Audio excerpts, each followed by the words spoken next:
Nabi Muhammad sholat, di belakangnya makmum. Ketika Nabi Muhammad i'tidal, sami'allahu liman hamidah, ada makmum yang bacanya Rabbana lakal hamdu hamdan katsiran thayyiban mubarakan hamdan katsiran thayyiban mubarakan fi kulli hal mubarakan fi hamdan katsiran thayyiban mubarakan fi. Setelah Nabi salat Nabi bertanya, siapa tadi yang baca hamdan katsiran thayyiban? Diam, takut kan? Karena nggak ada ajarannya, Nabi tidak mengamalkannya. Jangan takut, siapa? Saya, itu bagus saya. Ketika kamu baca itu berarti itu saya lihat malaikat rebutan menulis, saking bagusnya. Nah, ini kejadian ada sesuatu Nabi tidak melakukannya, ada sahabat yang melakukannya, dibenarkan oleh Nabi. Artinya bid'ah itu tidak semuanya, bukan berarti jelek kalau Nabi tidak melakukannya. Ini contohnya. Nah, ini untuk memperkuat. Yang kedua, apa yang kedua? Ada orang sahabat kalau sholat baca suratnya yang terakhir mesti ada kulhu. Jadi sholat pertama seumpama sholat al-alaq iqra, yang kedua seumpama inna anzalna, setelah anzalna apa? Kulhu. Nabi mendengar, coba diundang. Benar, kamu kalau sholat surat yang terakhir mesti surat Ikhlas. Benar. Kenapa? Saya mencintai Ikhlas, mencintai surat Kulhu, karena ini yang akan mensyafaati saya. Teruskan. Artinya ibu-ibu apa? Walaupun ibu-ibu sudah tua-tua, belajar Al-Quran cukup seumpama yang benar cuma kulhu-kulhunya. Nanti yaumul qiyamah kulhu itulah yang akan menolongnya. Nanti kulhunya ibu yang baru sampai kulhu terus mati misalnya, itu kulhu yang akan menolongnya. Oleh karena itu sekali lagi minta dijawab, mau ngaji Quran yang tua-tua? Ustaznya enggak mau. Ayo Mas Aziz, carikan waktu untuk yang tua-tua. Para bapak yang saya hormati, ada hadis ta'allamul Quran khairukum man ta'allamal Qur'ana wa 'allamahu. Sebaik-baik kamu, yang paling baik adalah orang yang belajar Al-Quran dan memberikan pelajaran, mengajarnya. Kenapa sampai ada hadis ini khairukum man ta'allamal Qur'an? Karena hanya belajar Al-Quran, jangan belajar tinggi-tinggi, belajar bacaannya saja luar biasa. Coba ya, kita kupas sedikit.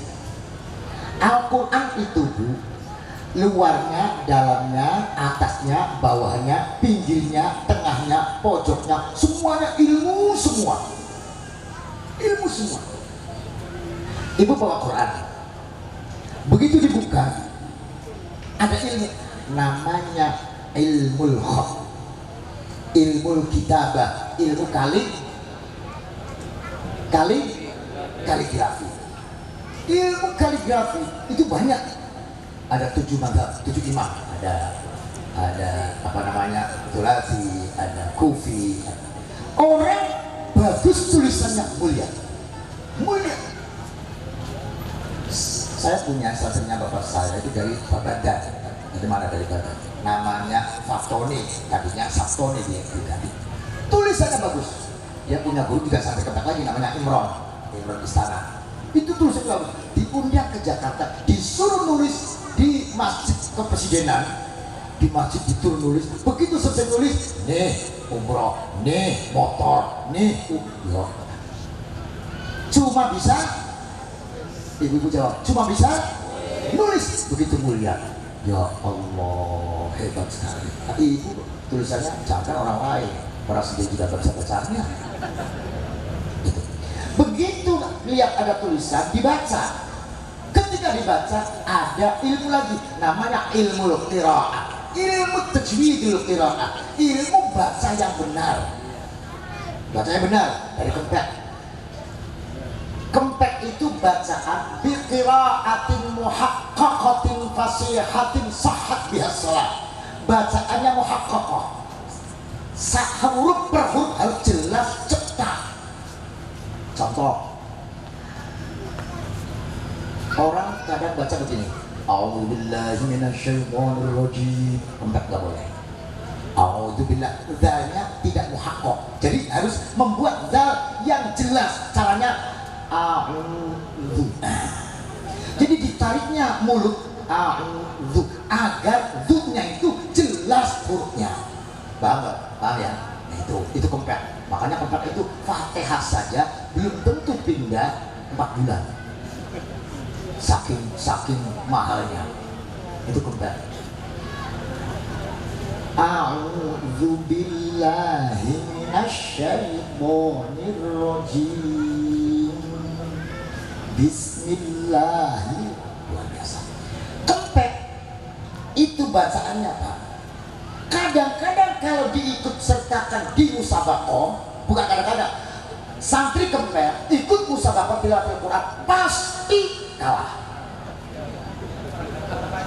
Tidak akan menang. Kenapa?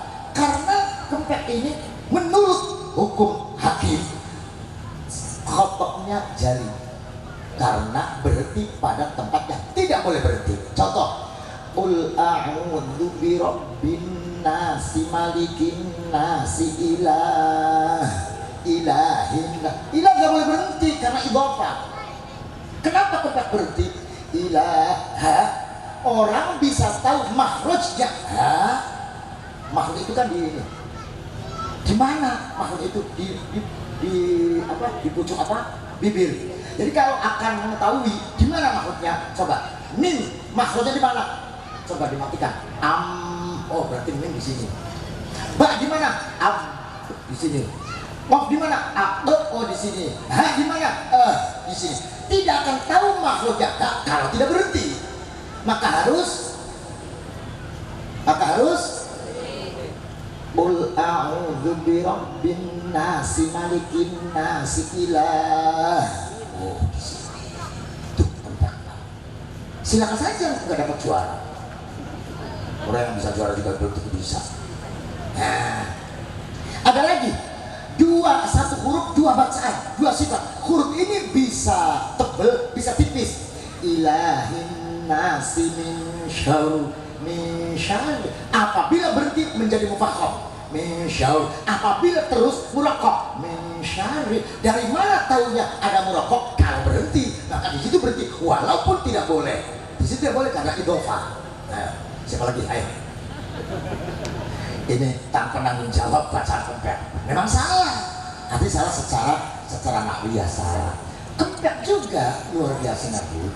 Ini promosi di kita ini. Kalau ngaji Fatihah selesai Fatihah itu pindahnya bukan Qul a'udzu birabbin nas, bukan surat Al-Baqarah, melainkan At-Tahiyyat. Kenapa? Karena hanya Fatihah dan At-Tahiyyat yang menjadi rukun qauli fi shalah. Jadi orang sholat wajib baca Fatihah, wajib baca At-Tahiyyat. Karena At-Tahiyyat ini rukun, maka setelah Fatihah At-Tahiyyat. Pada At-Tahiyyat tidak ada dalam Qur'annya. Luar biasa itu udah. Ya pokoknya muji sendiri saja dulu daripada dipuji orang lain. Nah, itu bacaan. Orang mempunyai bacaan yang baik dimanapun pasti mulia. Contohnya Kang Aziz. Saya pernah ngaji di Bekasi, pinggir laut. Di sana ada satu banyak apa ini? Ngaji Quran kemana? Ke Kiai Tuan namanya Kiai Sanu siapa-siapa. Saya menemui. Ternyata sampai kompet tahun 50. Ya Tuhan. Ya Allah. Nah, itu orang baca Quran mulia. Nah, jadi ada tulisan membuat mulia, ada orang bisa bacaan membuat mulia. Setelah dibaca ada nagom, ada ilmu lagi, yaitu ilmu lagu. Ilmu nagom itu ilmu lagu. Orang bisa lagu dengan enak tentang Quran mulia. Di mana-mana mesti diundang. Lagu itu ada 7. Ada Shika, ada Jiharka, ada Soba, ada lagunya orang Tangerang, ke utara enggak, ke selatan enggak.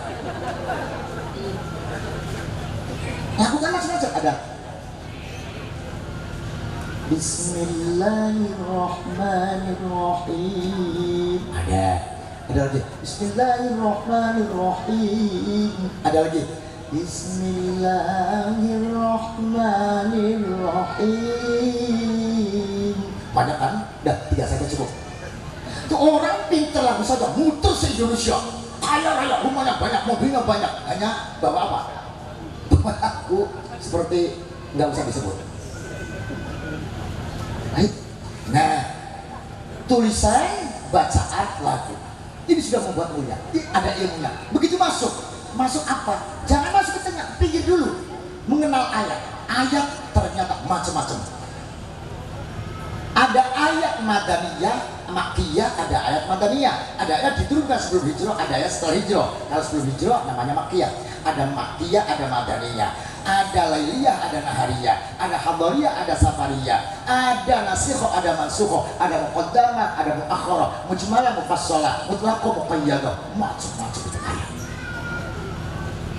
Nah ini, itu baru agak. Coba ke tengahnya kandungan Al-Quran. Ada ayatul uluhiyah, ayat ketuhanan. Ketuhanan itu akidah. Akidah itu apa? Macam-macam. Ada akidah Ahlussunnah Jamaah, ada akidah Mu'tazilah, ada akidah Jabariyah, ada akidah Qadariyah, ada akidah macam-macam, ada lagi Wahabiyah.